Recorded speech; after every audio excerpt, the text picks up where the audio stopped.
Hey, what's up, everybody? Today I'm going to be going through a couple of my kind of just favorite personal collection items. Some of these are going to be some of the graded cards I just showed on a couple of my returns. And then a lot of the other stuff is just things that maybe aren't the most expensive, but some things that I like. So we're going to be going through a couple items, and then at the end, I'll be showing what I have here in my personal binder. So we'll just jump right into this. The first one is a Gem Mint 10 Dark Explorers Venusaur. I think this is a Pop 8. That's just a really cool, really cool story. Picking that card up on Mercari and surprisingly getting the 10. This is an Infernape, another card that you guys might have seen in one of my recent videos. That card pulled that in an opening and a box break that I bought into and a buddy of mine, so that was pretty cool. So that's also in the personal collection. Same thing with this guy. This was a Mercari pickup for cheap. Again, a low pop card, I guess relatively low pop. I think it's a pop 21 now. And then the next two you guys should be familiar with if you saw my latest bulk return. This went from a pop 0 to a pop 2. So I was super stoked to get those. And then the next couple, I'll just show them all together. I submitted a ton of Topps cards. These are all PSA 10. These are all really low pop. They're either pop, 0 through like pop 5 or pop 1 through pop 5. And we had some really cool artworks. So you see like there, Ash, Pikachu, and Lugia. We had a Lugia revealed. This was Team Rocket, and then you had Ash and Pikachu riding on Lugia. You had the 3 legendary birds on this one, and then in this one you had, of course, one of the first reveals of Meryl. So out of the 5 cards that I submitted that were Topps cards, those are definitely were some of my favorite. So I was very happy about those. These are 2 Pikachus. So there wasn't a Pikachu in Aquapolis. There was only one in Expedition, which is on the left, and then Skyridge is on the right. They both got PSA 8s, so I was happy about that. So I do have a pair. Probably stay with me for a while.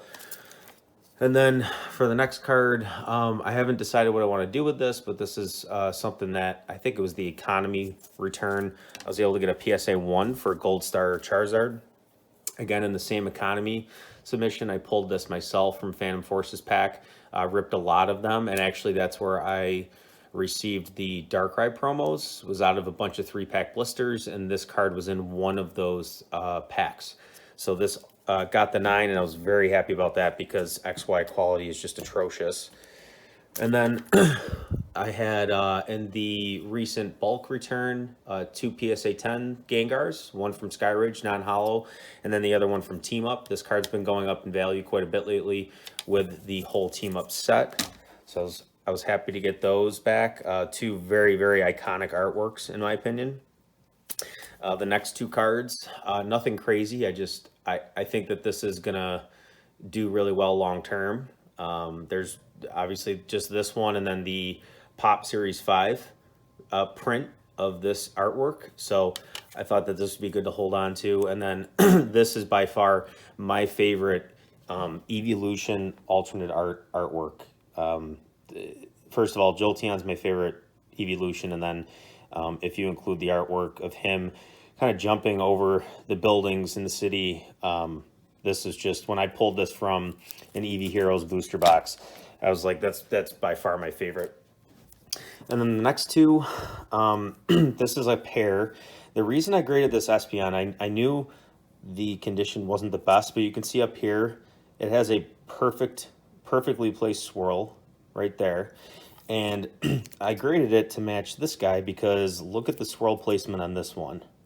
I mean, I don't think there's a better placement for a swirl on a card like this, and it just pops. I mean, this card's beautiful, and I do have the set. Unfortunately, this did get the 8, but overall, I was happy with it, and this card specifically is just probably one of my favorites, if not my favorite, in my collection. Moving on to the final couple cards here, we have a standard Shadowless Charizard. I don't think I'll be holding on to this for super long, just because there's not really a story there. It was just a Mercari pickup for cheap. and I was able to grade it for a decent grade. This guy, again, Mercari pickup, got the 9. I think I graded this way back when GMA just started grading.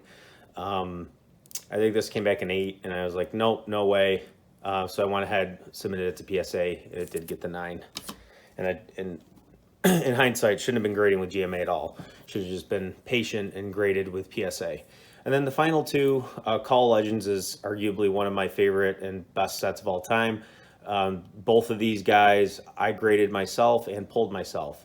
Rayquaza being the highlight of the two. So moving forward, this is a modern card. This was, again, a Mercari pickup, and you guys will be very familiar with it. And if you can tell, this almost looks like an E-Series card. That's how off-center it is. You can actually see the start of the next card here on the bottom left where my thumb is. And, you know, looking at the back, obviously this is very off-center. This is just a really cool pickup. I saw it, and I think it was listed 1 or 2 minutes ago or prior to me getting on the app. And I did pay a premium for it, but, you know, I said I'm not seeing a ton of these, so I went ahead and grabbed it. So this is definitely one of the cooler items in my collection right now. And in my opinion, this is the best of the 3 Charizard promos. So I was definitely happy to acquire that. And moving on, before we go to the binder, I have a complete Call Legends blister art set. These are very minty, and these are probably one of my favorite, you know, I know it's 4 items, but as a collection, one of my favorite sets in my collection. So that one I've had for quite a while, and I don't think I'll ever get rid of those. So moving forward here, I'll just put this remote here so we don't have the glare. So I'm going to be showing just my personal binder. So the majority of this is just an attempt at a Call Legends master set. Call Legends is obviously very expensive now, so it's going to be pretty difficult to get a complete master set. But I am continuing to try kind of slowly. I've been kind of building this binder over the last couple of years. The first thing we have here is a Snorlax pre-release. This was a really good price, again, on, I think it might have been eBay, but it's a CGC 8, not the staff version, so I do need the staff version. That is obviously going to be pretty expensive, especially with them not printing staff cards anymore. But anyway, moving forward here, a lot of the hollows, I had a lot more, and I actually graded a lot of them, and they ended up doing very well. So they, you know, I sent them in, and I think 80% of them got PSA 9s. So that tells you the condition of the cards that I'm looking for here. So you could see front page, you know, we have 5 out of 9. And then the back sides are all the reverse hollows. So you can see the rare cards are the ones that I sent in. So I'm going to have less of them. So you can see here on the right, got a nice Lugia, and have the majority of the reverses for the second page. On this page, it looks like we have all but one. I think that's the, is that the Smeargle? Might be. But so yeah, you can see as I go further here, as the cards get cheaper, I'm going to have more and more of the reverse hollows because they're just easier to pick up, and they are more readily available, and I'll see them for cheap or in a bundle, and I'll just pick up the whole bundle, keep the ones I need, and then sell the rest. But all of the, I believe, past the holographic cards, all of the rares and on for the non-hollows I have complete.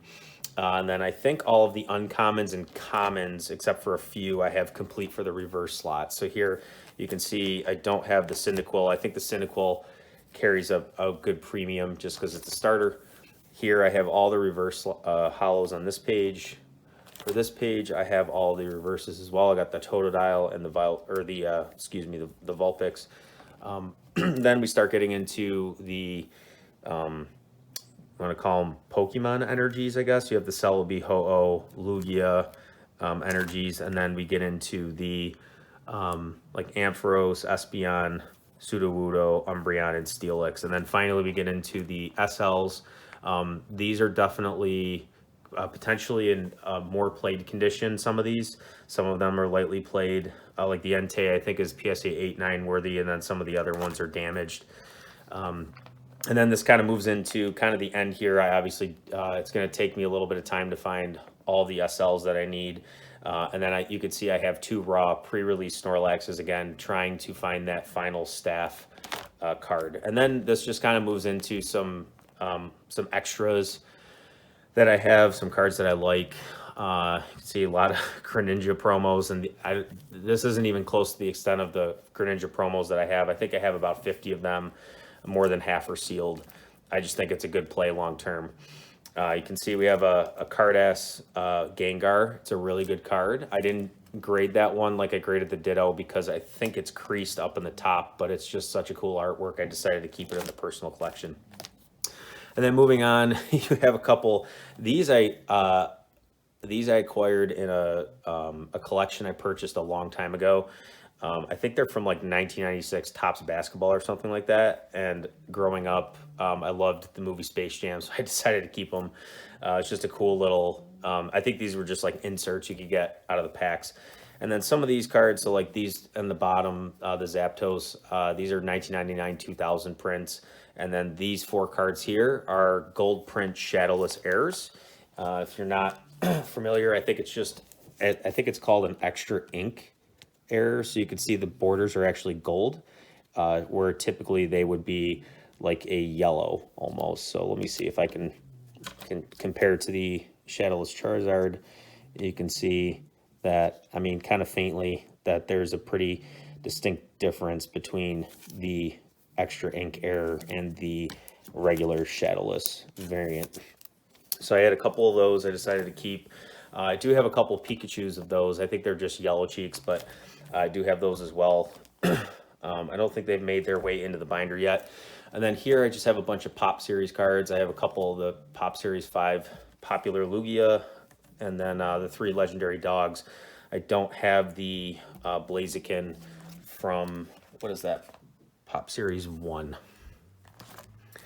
And then just a bunch of Pikachu and Pichu cards. Obviously, I think Pikachu has a special place in everybody, you know, everyone that follows and collects Pokemon growing up. He was definitely a fan favorite. So I got some cards that are some of my favorites, and then kind of a continuation of that. I've been wanting to get a complete set of the black and white promos for Evolutions. This is out of the Sylveon collection. The only thing that I am missing is, I believe there is a Sylveon that I am missing, so that eventually will make its way here. But these are like some of the coolest artworks that you can find for the Evolution. It's just really simple design, but also just a very, very cool set of cards. So I decided to go and pick those up. And then the rest of the binder is just the complete collection of the latest Trick or Trade booster pack bundles. So I won't kind of go through those. So yeah, that's I just wanted to kind of get a quick video together, keep it under 15 minutes, show you guys some of my favorite pieces of my collection. And yeah, let me know in the comments, what are some of your favorite pieces that you guys have, that you're collecting, that you'll have for a long time. Do you like this kind of content? If you do, let me know. You know, hit that subscribe button, give me a like, and I'll see you guys next time. Thanks.